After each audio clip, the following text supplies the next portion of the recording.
이 파이름 계속 간다는 얘기네. 파이름이 가고 이건 결국 윤 후보가 자신이 후보고 그야말로. 굳이 이제 시쳇말로 말하면 아쉬운 게 윤 후보예요. 여기서 괜히 고집 피운다는 느낌을 줄 필요가 없어요. 이건 이 정치라는 거는 특히 선거라는 건 인식의 문제거든요.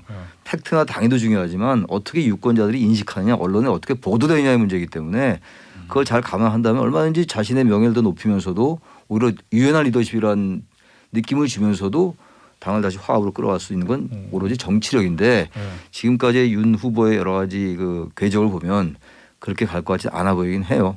김태현의 정치쇼. 자, 일단 오늘 저희가 준비한 게 되게 많거든요. 여론조사도 봐야 되고 뭐 이것저것 다 봐야 되는데 일단 제일 지금 핫한 거부터 얘기를 짚고 넘어갈게요. 이준석 국민의힘 대표. 네. 어제 밤에 8시 좀 넘어선가 SNS 글을 올렸어요. 웃음 표시 이렇게 2개 한 다음에 여기 정확한 워딩이 뭐였죠? 이제 여기까지입니다인가? 뭐 그런 저 SNS를 올려가지고 지금 난리가 났거든요. 어제 보니까 그렇다면 여기까지입니다. 김광진 씨의 노래가 생각나는 여기까지가 요거 끝인가 요건가? 그런 느낌의 글을 올렸죠. 네.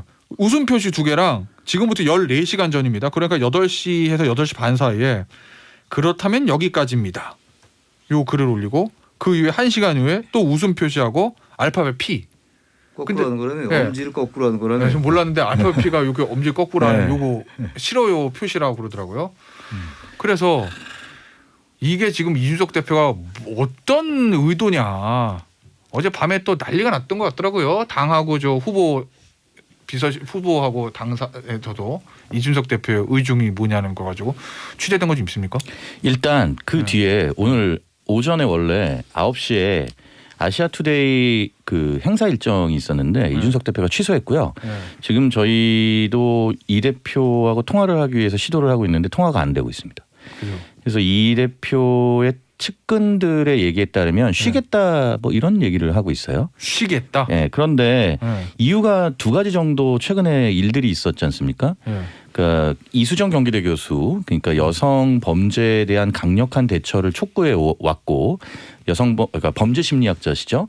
이수정 교수를 공동선대위원장으로 윤석열 후보가 이제 영입을 하는 과정에서 이준석 대표가 국민의힘의 선거 방향과 맞지 않다라는 이유를 제시하면서 공개 반대를 했습니다.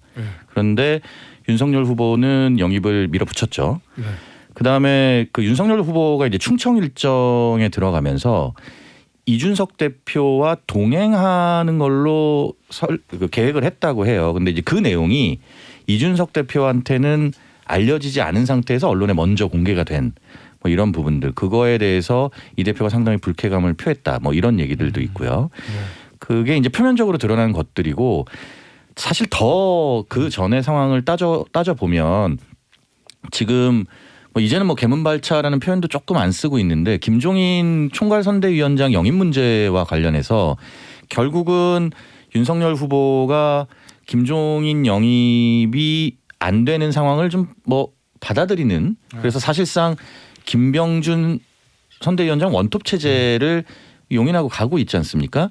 여기에 대해서는 이준석 대표가 뭐 자리를 좀 양보해드리겠다 뭐 이런 얘기를 하긴 했지만 과연 이 대표가 그 상황 자체에 대해서 긍정적으로 받느냐 그건 아닌 것 같아요. 그래서 복합적으로 작용되고 있는데 글쎄요, 뭐 이를테면 상임선대위원장직까지 던질 거냐 이건 좀 더 지켜봐야 될 것 같습니다. 그렇지는 않을 것 같다는 예상이 많고요. 그럼 쉬고 싶다는 측근의 전언에 따르면 쉬고 싶다는 얘기는 글쎄요, 정치인이 어떤 피정 행위를 할 때는 현 상황에 대해서 제가 굉장한 불만을 갖고 있습니다라고 하는 거를 드러내는 거는 분명한 것 같고요.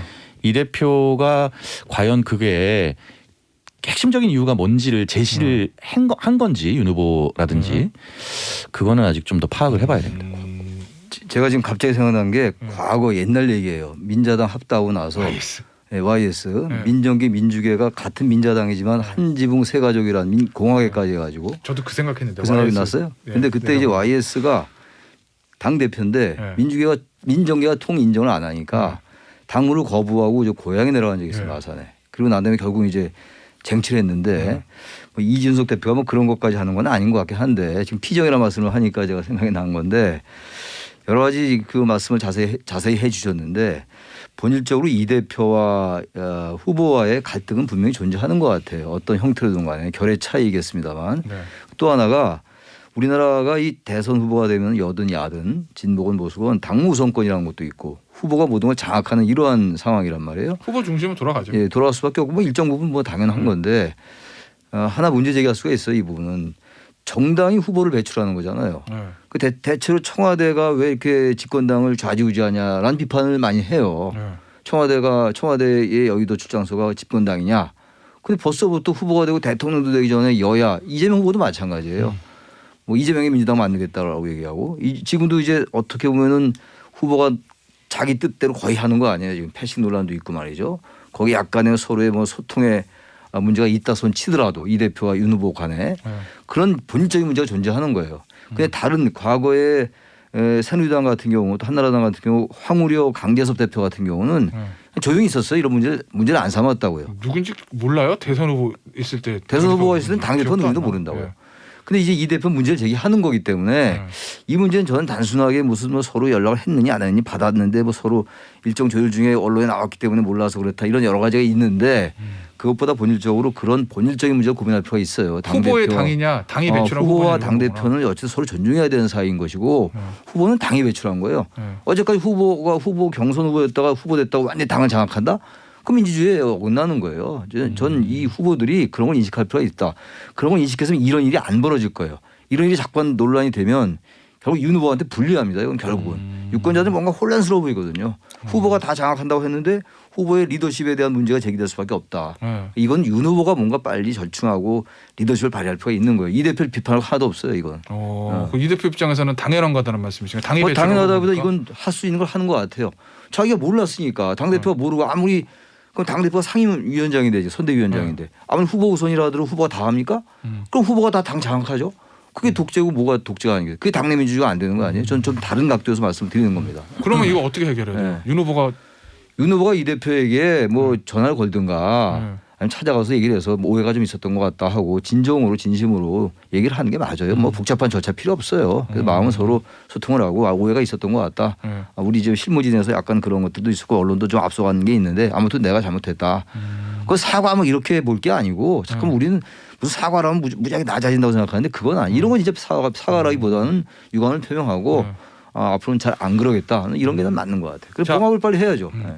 진 팀장, 최 교수 말씀하신 거는 이렇게 해야 한다는 당위적인 측면을 말씀하신 거예요? 네.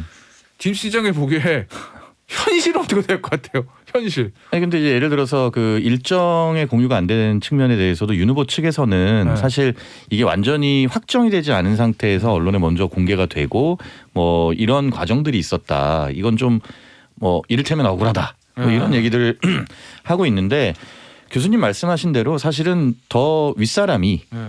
왜냐하면 후보가 더 위지 않습니까? 국민의힘의 지금 리더십에서는 윗사람이 어쨌든 달래줘야 하는 거는 분명해 보이는데 네. 근데 이게 이준석 대표가 요구하는 지점이 정확하게 뭔지에 따라서는 상황이 다를 것 같긴 해요. 예를 들어서 이수정 교수 문제 같은 경우에는 인사권의 문제지 않습니까? 네. 인사권에 대해서 반대를 할 수는 있죠, 당연히. 근데 그 인사권에 반대한 거를 후보가 예를 들어서 그럼에도 불구하고 강행을 했는데 그거를 뭐 예를 들어서 되돌려 달라거나 이건 받아들이기 어렵겠죠. 그렇죠. 이제 그런 부분들 어떤 거냐에 따라서 이게 조금 상황이 다르게 전개될 것 같다는 생각은 들어요. 이 대표가 요구하는 게 요구라기보다 어쨌든 불만인 부분이 그렇죠. 뭐냐에 문제 제기하는 따라서. 게 정확하게 뭐냐에 네. 따라서. 근데 진짜 보시기에 관찰하셨잖아요. 약간 윤 후보하고 네. 이 대표를. 윤 후보는 뭐 얼마 되지 않았지만 이 대표는 오랜 시간 봤잖아요. 윤 후보가 진짜 우리 최 교수 말씀하신 대로 이 대표 찾아가서 왜 그래 하고 달래주고 이렇게 할까? 안 할 것 같은데요. 그게 궁금해요. 안할 것 이제는 안 할 것 같다는 생각이 좀 들긴 해요. 그러면은 최 교수 말씀대로 하면은 이 파열음 계속 간다는 얘기네요. 파열음에 가고 이건 결국 윤 후보가 네. 자신이 후보고 그야말로 네. 굳이 이제 시쳇말로 말하면 아쉬운 게 윤 후보예요. 여기서 괜히 고집 피운다는 느낌을 줄 필요가 없어요. 이건 이 정치라는 거는 특히 선거라는 건 인식의 문제거든요. 네. 팩트나 당위도 중요하지만 어떻게 유권자들이 인식하느냐 언론에 어떻게 보도되느냐의 문제이기 때문에 그걸 잘 감안한다면 얼마든지 자신의 명예를 더 높이면서도 오히려 유연한 리더십이란 느낌을 주면서도 당을 다시 화합으로 끌어갈 수 있는 건 오로지 정치력인데 지금까지의 윤 후보의 여러 가지 그 궤적을 보면 그렇게 갈 것 같지 않아 보이긴 해요. 모르겠습니다. 지켜봐야지. 우리 이준석 대표하고 국민의힘 선대 얘기 좀 더 해볼 건데요. 저기 이준석 대표가 상임선대위원장이잖아요. 근데 역대까지 정당 대선에서 당 대표가 누군지도 잘 모르는 게 일반적인데 이준석 대표는 본인 자체가 워낙 유명한 사람이니까 앞선에 나와 있어요. 근데 상임선대위원장 역할뿐만 아니라 미디어 홍보본부장? 그냥 여러 본부장 중에 한 명도 겸직하는 거잖아요. 본인이 하겠다고 했다는 거잖아요. 5명의 본부장 중에 한 명이고요. 정확한 이준석 대표의 워딩을 보면 김병준 상임선대위원장이 사실상 상임선대위원장 역할을 하고 자기는 그보다는 홍보미디어 본부장에 좀 힘을 쏟겠다라는 취지의 얘기를 한 적이 있습니다. 근데 이게 원래 이준석 대표 캐릭터가 본인이 나서면 나서지 수그러드는 것보다 나서는 걸 좋아하는 캐릭터잖아요. 근데 공동상임위원장 중에서 김병준 상임선대위원장 힘을 몰아들이고 나는 미디어 홍보본부장 일에 집중하겠다. 이 정확한 의도가 뭐예요? 이준석 대표 보시기에. 글쎄요. 그러니까 지금 저희가 이제 되게 궁금했던 게 그 정당이 뭐 선대위 체제도 결국은 이제 당무를 해야 되는 상황이지 않습니까? 그럼 예를 들어 선대위 회의를 하면 후보가 당연히 제일 1번이죠. 자, 그다음에 2번 예를 들어 발언 같은 거요. 프로토콜이 어떻게 될 거냐 되게 했단 말이에요. 그러면 민주당 같은 경우에는 송영길 대표가 상임선대위원장으로서 사실상 후보 다음입니다. 바로. 그러면 지금 국민의힘 같은 경우에는 공동이잖아요. 그 김병준 상임선대위원장도 있고 이준석 대표도 상임선대위원장이란 말이에요. 자, 그럼 예를 들어서 두 번째 발언을 누가 할 것이고 후보가 없을 때 회의 주제는 누가 할 것이냐 이게 궁금했거든요. 거기서 이준석 대표가 본인이 약간 먼저 물러난 거예요. 근데 이게 본인이 원한 건지 상황을 보니까 그렇게 흘러가고 있어서 그렇게 미리 좀 뭐라고 해야 될까요? 이렇게 모양새를 갖춘 건지 요거는 좀 불분명해 보이는데 후자 가능성도 저는 있다고 보거든요. 후보의 뜻이 김병준 체제로 가려고 하는 게 뻔히 보이는데 거기서 이준석 대표가 왜 그래요? 뭐 그거 갖고 싸우기는 뭐 시쳇말로 치사하다. 이렇게 생각해서 물러난 걸 수도 있어서 내면은 좀 더 들여봐야 된다고 생각을 합니다. 알겠습니다. 윤석열 후보가 김병준 위원장을 굉장히 높이 평가하고 어떤 면에서 뭐 약간 이제 텀은 좀 지났지만 김종인이냐 김병준이냐 할 때 좀 너무 단순화시키는 걸지 모르겠는데 김병준을 택한 거 아니에요. 그렇죠. 저는 그건 좀 이해가 좀 안 가요. 누가 좋다 나쁘다 얘기하는 게 아니라 누가 더 효율적이다라는 측면보다도 왜 그렇게 김병준에게 집착을 할까라는 건 조금 의문이긴 해요. 저는 사실은. 그게 선거 전략이 전 그렇게 효능적이지 않을 것 같아요. 김종인 위원장은 전 비대위원장은 단순하게 나이가 많다, 구시대다 이런 것보다도 아무튼 정치에서 상징이 중요한데 중도 개혁이라든지 그런 여러 가지 효능감을 가지고 있는 분이거든요. 하여튼 그런데 뭐 김병준 위원장도 나름대로 뭐 저 의미가 있는데 그런 것과 다 연결돼 있는 게 아닌가. 그래서 그런 거 이준석 대표 말을 좀 어느 정도 들어주면서 자기의 의지를 관철할 수 있을 것 같은데 조금 그런 아쉬움은 있다고 저는 생각합니다. 예. 홍준표 대표가 이렇게 얘기했다고 하네요. 당대표 선거에서 떨어진 중진들이 몰려다니며 당대표를 저렇게 몰아세우니 당이 산으로 간다. 이렇게 짚었다는데 홍준표 의원이 이 윤 후보 곁에 있는 중진들 이 중진 의원들이 이준석 대표와 윤 후보의 갈등을 부추긴다. 뭐 그런 주장이나 그런 기사들이 좀 나왔잖아요. 일리가 있는 얘기예요? 아니면 되도 않는 얘기예요? 아니 근데 이제 뭐 그 갈등을 부추긴다는 표현은 조금 이제 어느 한쪽의 시각일 수 있겠지만 객관적으로 저희들이 볼 때 갈등 관계인 건 맞다고 예상이 돼요. 예를 들어서 주호영 의원 같은 분 경우에는 경쟁을 했던 분이고 그리고 윤 후보 주변에 있는 소위 국민의힘의 중진 의원들이 과연 김종인, 이준석 이런 분들의 힘이 실리는 것을 원했을까? 그렇지 않을 것 같다라는 거는 뭐 조금 쉽게 예상할 수 있는 부분이죠. 알겠습니다. 국민의힘 선대 얘기는 여기서 마무리하고요. 민주당 보겠습니다. 자, 민주당의 이재명 후보가 어제 이제 광주 가서 이제 광주 일정이잖아요. 어제 여러 얘기들 했는데 경제 대통령 되겠다는 얘기도 했고, 근데 이런 얘기를 했어요. 국토보유세 얼마 전에 10%한테 걷어서 90%가 이득을 보는 건데 그 보수 언론이나 일부의 반대 때문에 이거를 반대하면 안 되는 거다. 뭐 이런 취지의 얘기를 했던 그 국토보유세. 요거 국민들이 반대하면 안 할 수도 있다라고 어제 광주에서 얘기했다는 거거든요. 이거 어떻게 해석해야 돼요? 좋게 얘기하면은 유연성인 거고 나쁘게 얘기하면 던져놨다가 또 빠지는 거고 이런 건데 이거 어떻게 평가해요? 그러니까 국민들의 뜻을 따르고 여론의 향배를 따라가는 게 민주주의 정치 맞아요. 그러니까 국토부 유세는 이재명 후보가 이제 기본 소득을 또는 뭐 그 이후에 그런 기본 소득과 유사한 형태의 자기 목적을 달성시키기 위한 목적세로 신설하겠다고 그랬거든요. 근데 세목을 신설하는 건 굉장히 신중해야 돼요. 다른 거하고 좀 다르거든요. 단순히 세율을 올리는 것과 세목을 신설하는 것과는 많이 차이가 있어요. 재정학에서도 그렇고. 근데 적어도 국토부 유세를 신설할 정도의 얘기를 할 정도면 상당한 연구를 했다고 좀 봐요.